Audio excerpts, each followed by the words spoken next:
পরম যত্নে পালন করা হচ্ছে গবাদি পশু। গরমে ব্যবহার করা হচ্ছে ফ্যান, গোসলের জন্য মেশিন দিয়ে পানি দেয়া হচ্ছে, কাঁচা ঘাসের সঙ্গে খাবারে দেয়া হচ্ছে খড়ভুসি।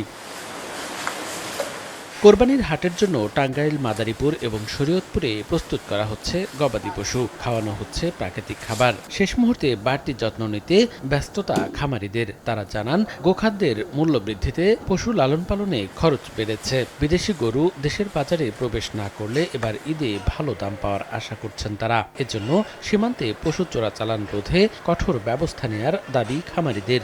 একদম প্রাকৃতিক উপায়ে আমি গরু লালন পালন করে থাকি। আর এবছর একটু ভুসির দাম বেশি হওয়াতে গরুতে একটু খরচ বেশি হয়েছে। প্রত্যেকটা খামারেরই স্বপ্ন থাকে যে কুরবানির ঈদে আমরা ভালো একটা প্রফিট পাবো গরু নিয়ে আর কি।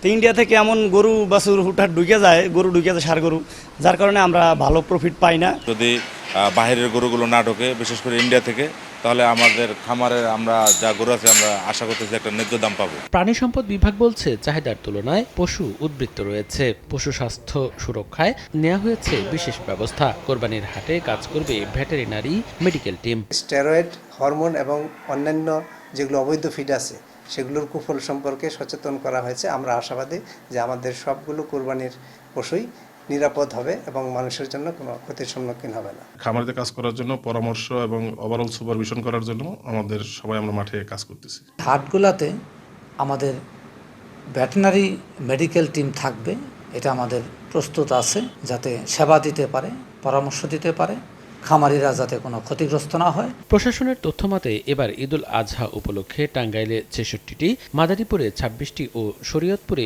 ৩৫টি হাট বসবে। মনিরুজ্জামান প্রান্ত, সময় সংবাদ।